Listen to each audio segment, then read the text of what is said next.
What widely accepted Reddit tropes are just not true in your experience? Story 1. I've been a stay-at-home dad for 12 years now. It is much better now than it was then. I did get weird looks, and once had a mom come and take her daughter away from where I was standing, watching my son on the playground. I've been called Mr. Mom, and I've heard the old, "So you're babysitting today, huh?" more times than I can remember. But I don't hear those things much now, and I see many more dads out with their kids compared to when I started doing this. I've even spotted a few stay-at-home dads on TV or movies. The times, they are a-changing. Story 2.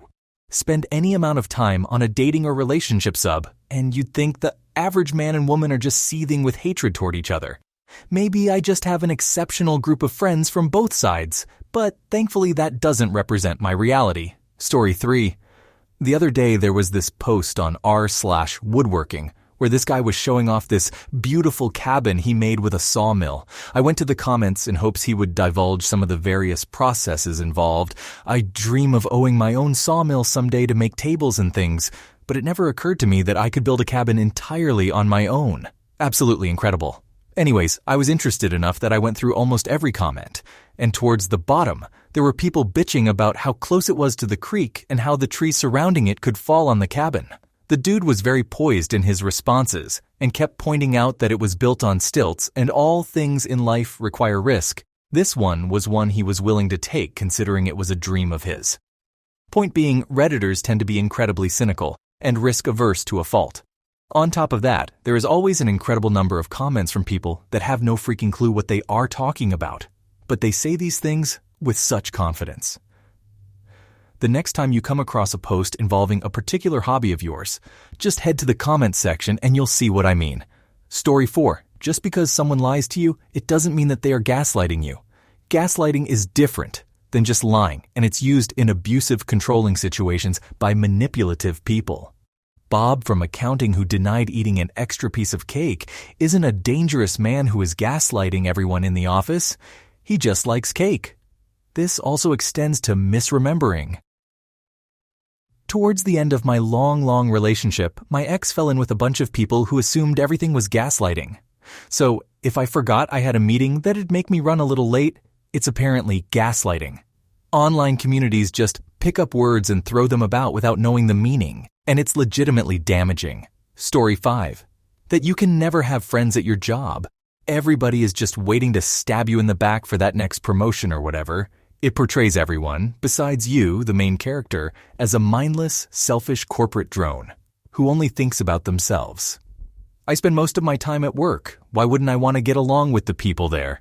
Story 6. I work in a corporate environment with people trying to get ahead in their career. Key word is there. So far, nobody has tried to ruin me, step over me, or otherwise kick me down the ladder to get higher.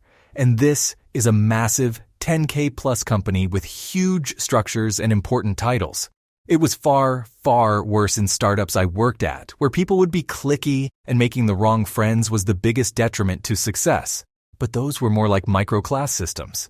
The right friends are insular and promote/raise/support from within. The rest don't matter and are tools to get them to their own success. And you don't want to be their friends because they're so toxic, it makes work unpleasant. I had this problem at 2 startups, 1 post-startup, and 1 boutique firm. But if you listen to Reddit, you should be a stoic, corporate drone who engages in niceties only, and you should be paranoid. Like, if I miss a promotion because I'm not bugged out of my mind, that's fine. I'd rather enjoy my life than worry about someone interviewing better than me and thinking that means they backstabbed me. Story 7. Honestly, I think people on here think that people IRL are ruder and worse than they are.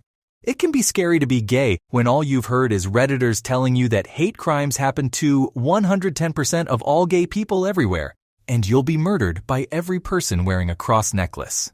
Legit kept me closeted. Toxic behavior. Story 8. I've always thought of that as more of a joke, but I guess people will actually believe it. Like there's a shop in my city that only sells bar stools. It's not a furniture store. It's a bar stool store. Legitimately, only bar stools. They stayed completely open and functioning through COVID, even when all of the bars and restaurants were closed. My friends and I make jokes about it when we pass it. Like there's no way they're selling enough bar stools to stay open and paying their rent/mortgage in a major city. But in reality, they probably are, or have multiple revenue streams, or have ongoing contracts with places in the city to keep a steady income up and ride the waves that come with owning a retail business. 99% of the time, these places stay open because they have good owners, managers, not because they're selling drugs out the back. Edit.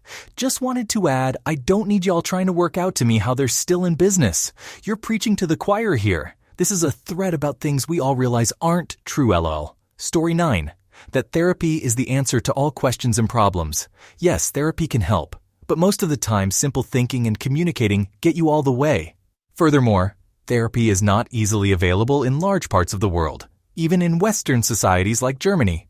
Also, not all therapy is created equal.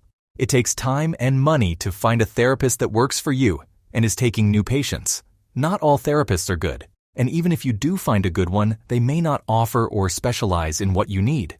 Even after all of that, therapy takes a lot of work on your part. You have to want to put in the effort to make changes to get better, and not everyone who needs help is in a good mental state to even start trying to do that or acknowledge they have a problem.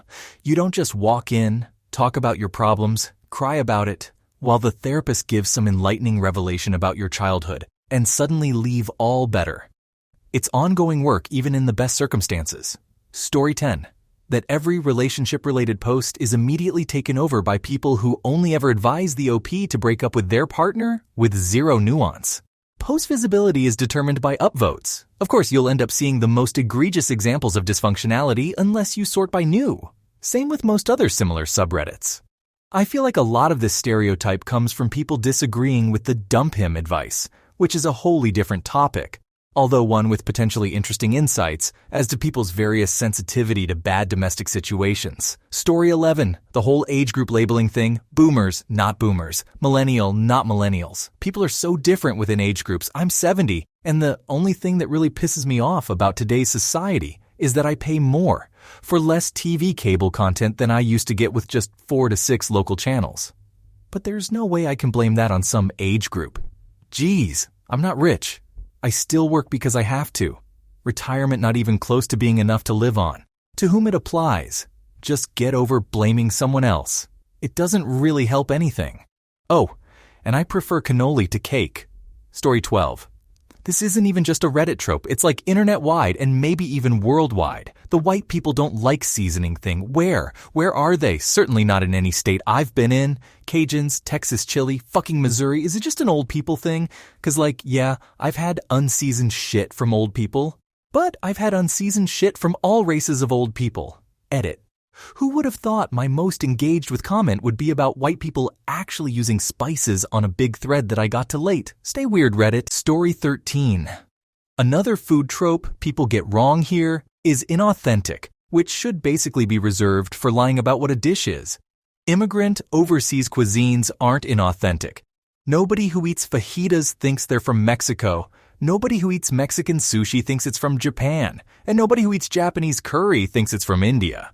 But they are all important parts of their region's food culture, and they are all damn good if prepared correctly. Chefs being creative isn't inauthentic. My local Pakistani place makes an awesome masala buttermilk fried chicken. Somebody gave the chef crap for making an inauthentic dish, and he just pointed out that after living in the American South for 20 years, he's eaten a ton of fried chicken and wanted to put his own spin on it. Now, if you say you're making proper biryani and use sushi rice, or say you're making Texan cheese enchiladas but don't have cumin, or say you've perfected pho but don't have rice noodles, now I'm calling you inauthentic because you clearly don't know what's supposed to go in that dish. Story 14. That asking for an itemized medical bill instantly results in a massive reduction of charges when they suddenly can't defend XYZ charge. In my favorite example, least favorite I guess, huh? We have audited your bill, and yes, these 3 charges were erroneous. Here is the revised bill with those charges removed. Notices the bill is 2 cents higher. How is this possible? It must be a mistake. Nope, we have a contractual price for procedure XYZ. We just spread it over the supporting line items, and this is how the rounding shakes out with fewer line items now.